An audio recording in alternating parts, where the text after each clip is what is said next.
I'm going to combine two events into one.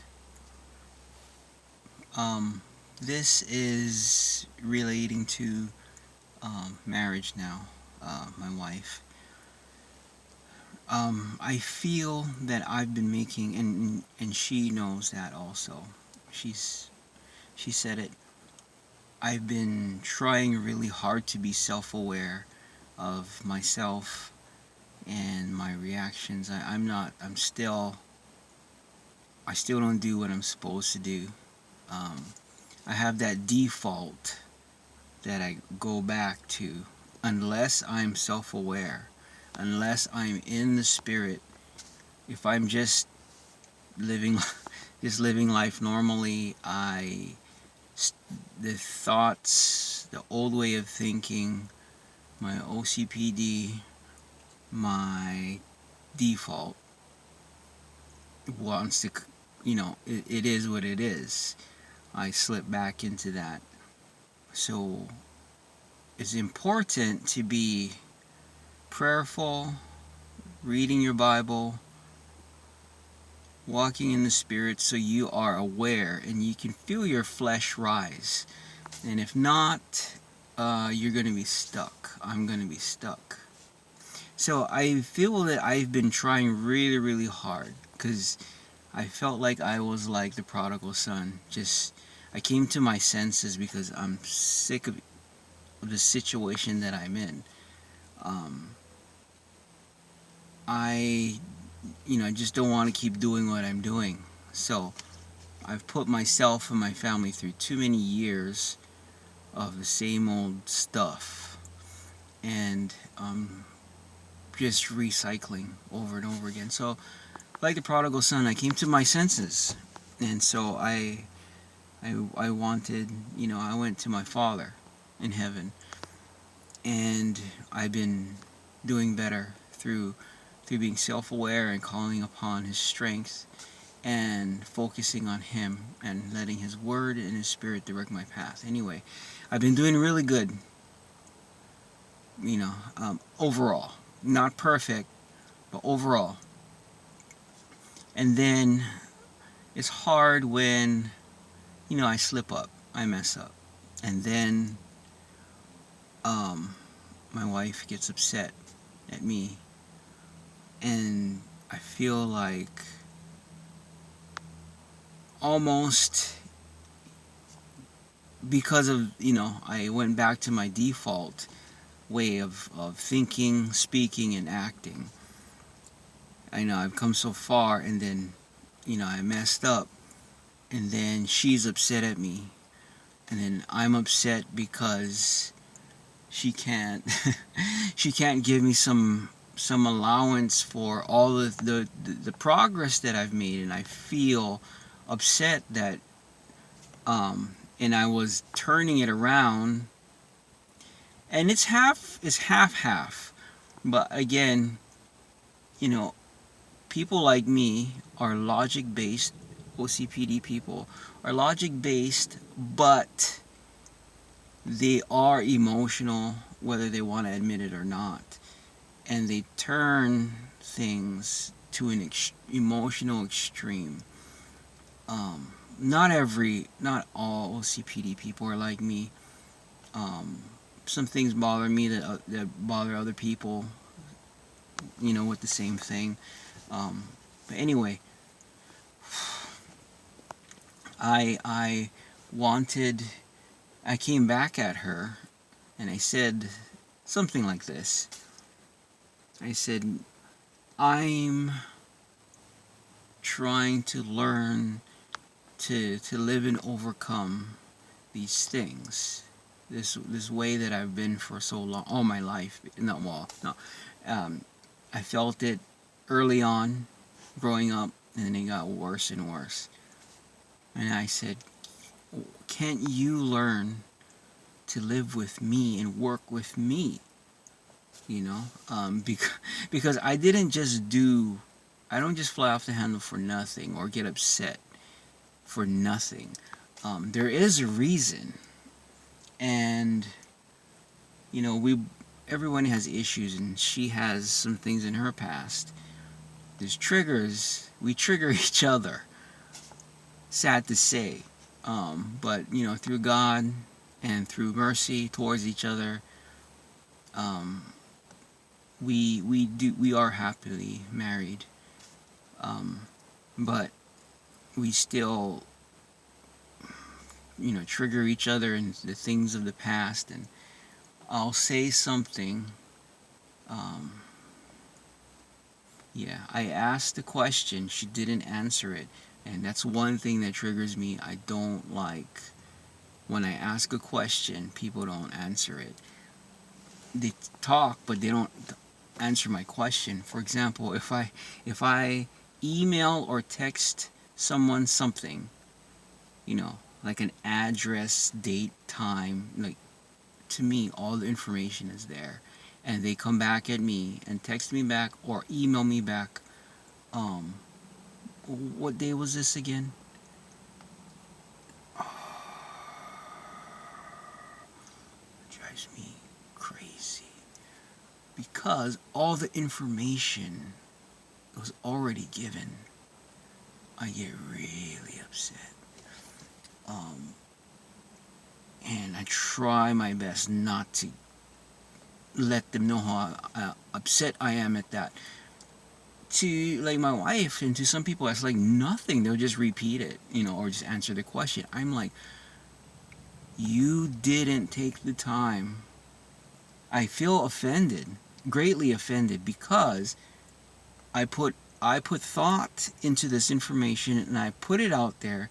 The person has it and can actually pull it up at any time because it's written, it's in text, right? Whether it be through text message or email, you can just read it.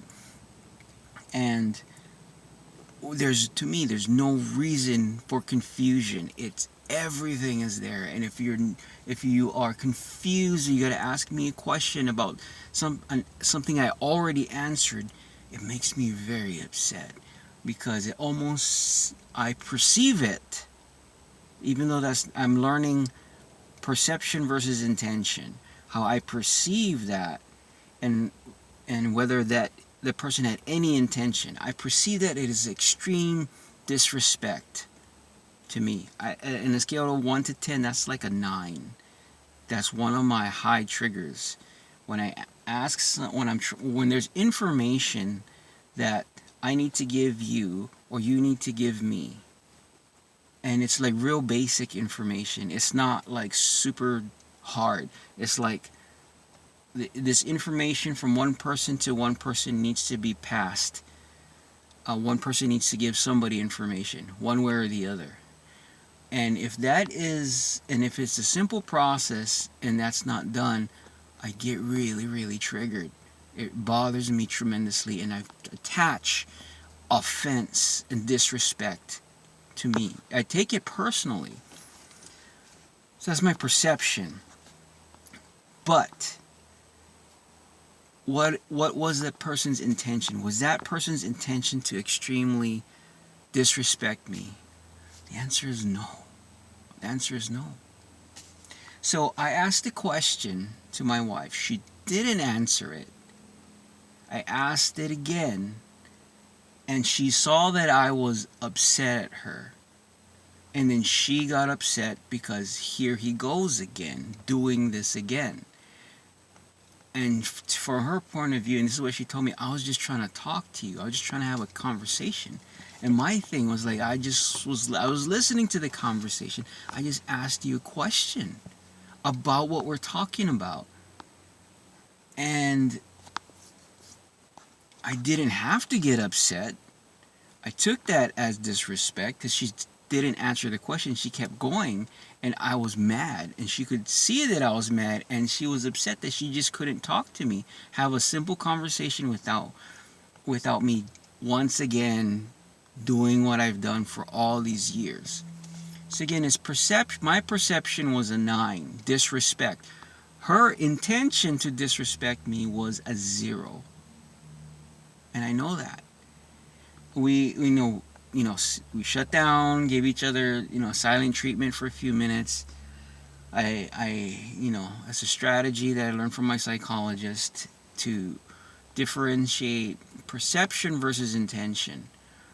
So I came back to her and I said what happened, and I perceived it to be, long story short, without going into our conversation, I perceived you not answering my question to be a 9 as far as how disrespectful I feel. Not, and I understand, I told her I understand your intention I felt extremely disrespected, but your intention to disrespect me was probably a 0. And she said, yes, this is 0. I said, I'm sorry. And I realized that, and I wanted to say, I'm sorry for slipping back to what how I've always been. And this is our calm conversation. But earlier on, before we gave each other silent treatment, I said, I'm trying really hard. Can you try to understand me and work with me? And if I ask you a question, can you please, is it unreasonable to answer it? And, when we came back calmer, I asked the question again. And she said, no, it's not unreasonable. But she asked me, how would you feel if somebody was looking at you incredibly angrily and upset, and you didn't intend anything, you're just talking to them, and this person is getting extremely upset and is just feeling, just kind of, with their face and their expressions is just on you, would you want to continue this conversation? And I said no. And she said, it's hard to when you get like that. And I said, okay, I understand. So but down deep inside, I do hope that she'll answer my questions, because I did ask her in the future, but can we try to do that? Can we both try to, if I can just let you know that does trigger me. If I never said that, it's always been happening. If I can please just communicate that to you. Those are one of my high triggers. And she said, fine, and all we have to do is talk about it. Okay, so that's one thing. I got kind of discouraged because of I've been doing pretty well and then not doing well recently. When I and then I just like want to say, just forget it. It's like she's not seeing my progress. So again, I'm twisting it back on her, but I'm trying to take responsibility. I'm trying to own my faults, my weaknesses. Okay, the second thing I just want to, hopefully, I'm looking at the time, it's a long video, sorry. I wanted to combine this is with, so we had a different, separate time. We had something that's been bothering me for years. She said something to me, and I got upset because I said, do you know why? So and so and so? She says, no. I said, because you for years, blank, blank, blank, blank, blank, blank. Okay? So, and that's not swearing. Blank is just like, I'm not saying exactly what. I'm just being ambiguous. Because it could apply to anything. With me and with, with your personal situation with your spouse. And so what was happening is I was upset at her for this continual thing that's been happening for years, and I've never communicated that. So it was getting, you could feel the tension and the flesh rising at this point. So I said, I'm sorry, I feel myself getting upset. And she said, okay, we should just stop for now and we'll pick it up later. And then she walked away and I sat down, and it's okay, we're not, we're taking a break. We came back together in a few minutes, And instead of me unloading all the things that I've wanted to tell her over the years and saying how upset I am, I was able through that break to calmly just say, instead of even saying, when you do this, you do that, you do this, you do that, and it makes me upset, blah, because I already know it's not gonna go well, and because I don't want her to do that to me.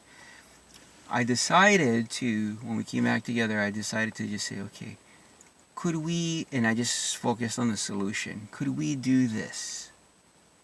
Could we, and I missed my OCPD coming out. Could we make this new rule? And that's what I said. I love rules. Could we make this new rule that when this happens, that I'm going to do this and you're going to do that, so that way there's no miscommunication? Would that be okay? Is that does that sound okay for us? And she said yes. And I didn't need to drag up the past events or how upset she's making me, or how I felt all these years every time this instance happened. I never communicated that, and I need to communicate. And yeah, I got it out in the open, and I didn't feel that I needed to drag her down in any way, because that's not going to go well. And again, I was thinking about, remember the lesson I talked about 1 or 2 videos ago, the whole person. I was viewing her as a whole person, not just you are a function, so I can get my point across, and I need you to hear so I can feel better or whatever. It's like, she's my wife. I love her very much. Let me talk to her and think about her as a whole person, because we got to function after this talk. And I cannot just unload on her and be upset at her and expect her to just pick up and be happy throughout the day if I just dump stuff on her. So I decided to view her as a whole person, and again remind myself that we are one, as the Bible says, and I'm supposed to be kind to her. I need to be gentle, and I need to she is the daughter of the King of the universe, so and I fear her dad. I fear that King of the universe. I'm not gonna mess with him or his daughter, so I decided to just stick to the solution. So I hope that helps, and I watch my own videos too, so to remind me if I'm slipping, play that video, and you're supposed to have learned that lesson, man. So I hope that helps somebody. So not a parenting, but a marriage video this time. Aloha.